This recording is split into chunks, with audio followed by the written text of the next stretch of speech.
Hello दोस्तों, बोली bio के यूट्यूब चैनल में आपका स्वागत है। आज हम एक ऐसी अभिनेत्री के बारे में चर्चा करेंगे जिसको फिल्म इंडस्ट्री में ड्रीम गर्ल के नाम से जाना जाता है। कभी तो मिलेगी, आज नहीं तो ड्रीम गर्ल, शायर की गजल, ड्रीम गर्ल, किसी झील का कंवल, कहीं तो मिलेगी, कभी तो मिलेगी, आज नहीं तो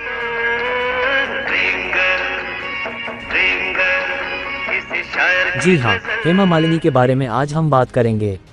अपने करिश्मे से जिसने दशकों से लाखों लोगों को मंत्रमुग्ध किया है, हेमा मालिनी सही मायनों में भारतीय सिनेमा की ड्रीम गर्ल हैं।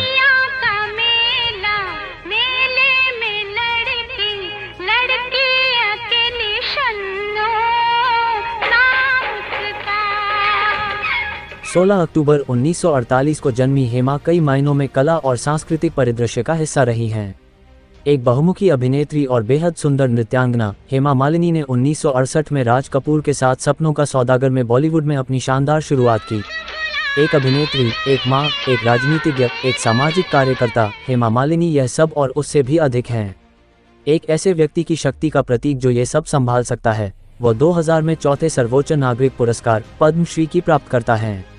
हेमा मालिनी एक भारतीय अभिनेत्री, निर्देशक, निर्माता और राजनीतिज्ञ हैं जो वर्तमान में भारतीय जनता पार्टी भाजपा से लोकसभा सदस्य के रूप में कार्यरत हैं। 2014 से मथुरा निर्वाचन क्षेत्र का प्रतिनिधित्व कर रही हैं।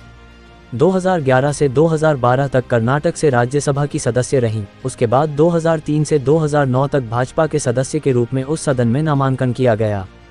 मुख्य रूप से हिंदी फिल्मों में अपने काम के लिए जानी जाने वाली उन्होंने हास्य और नाटकीय दोनों भूमिकाओं में अभिनय किया है और मुख्यधारा हिंदी सिनेमा की सबसे लोकप्रिय और सफल अगडू में जया लक्ष्मी और VSR चक्रवर्ती के घर हुआ था।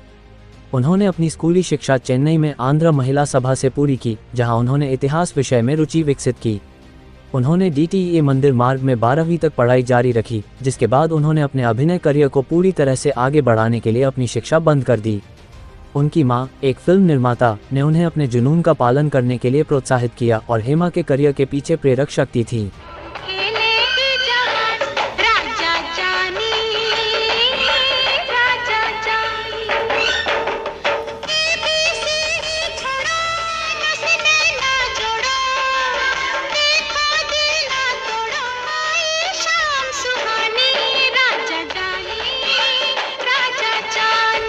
हेमा मालिनी का भरतनाट्यम का प्रशिक्षण उनके बचपन के दौरान ही शुरू हो गया था। साथ ही संगीतमय कहानी कहने की एक शैली पातू का प्रशिक्षण भी शुरू हुआ। हेमा मालिनी ने अपने भावी पति धर्मेंद्र के साथ 1970 में फिल्म शराफत में काम किया और दोनों को प्यार हो गया। देखो, मुझे बेफिजूल बात करने की आदत तो है नहीं। चलना है तो बोलो चलना है। अरे भाई, हमको तो चलना नहीं चलना है तो ठीक है, कोई बात नहीं। आप बसंती से कोई दुश्मनी तो नहीं हो जाएगी। हेमा मालिनी ने अपने भावी पति धर्मेंद्र के साथ 1970 में फिल्म शराफत में काम किया और दोनों को प्यार हो गया। 9 साल बाद दोनों ने शादी कर ली और इस जोड़े की 2 बेटियां हैं, जिनका नाम ईशा देओल, एक बॉलीवुड अभिनेत्री, और अहाना देओल, जो एक सहायक निर्देशक के रूप में काम करती हैं।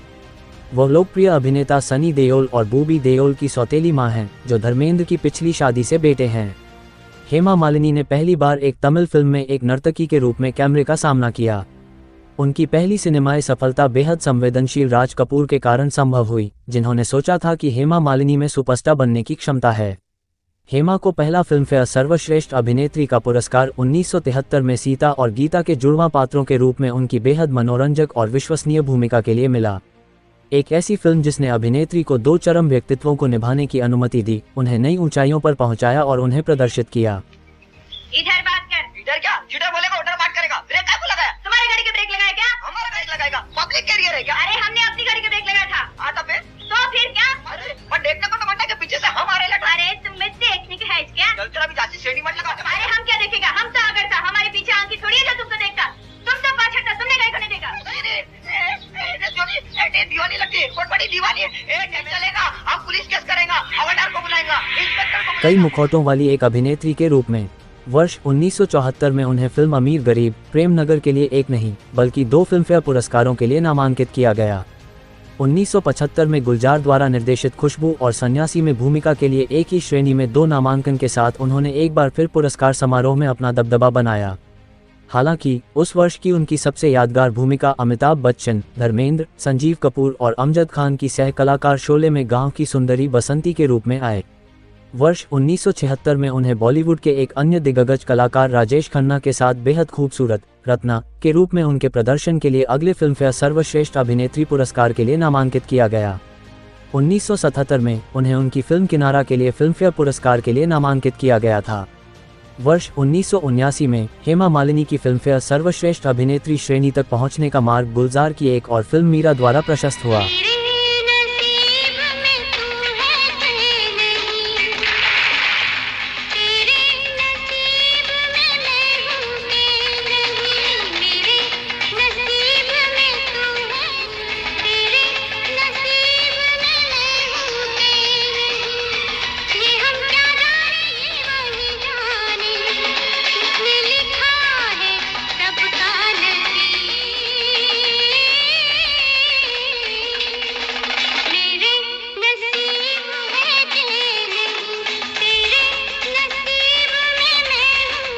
उन्हें 1981 में फिल्म नसीब के लिए, 1990 में रिहाई के लिए फिर से उसी श्रेणी में नामांकित किया गया था।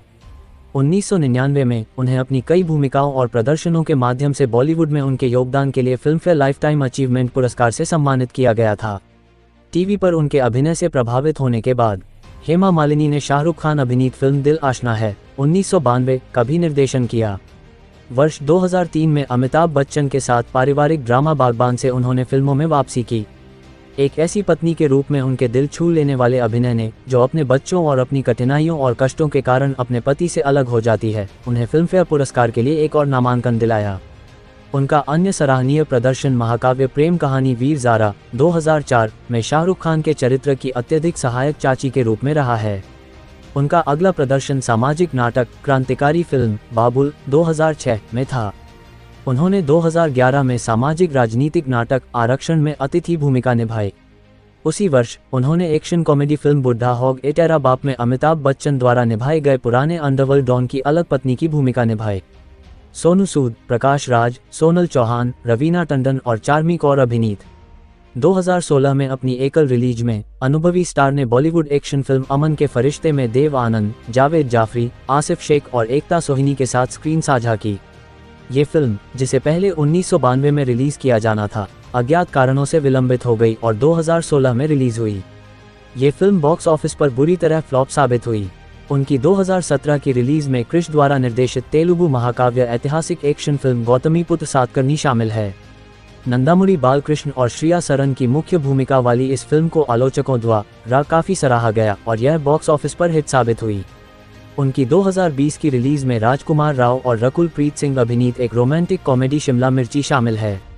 वीडियो पसंद आया हो तो शेयर कीजिए, लाइक कीजिए, कमेंट कीजिए। अगले वीडियो में फिर मिलते हैं कोई नई जानकारी के साथ। जय हिंद दोस्तों।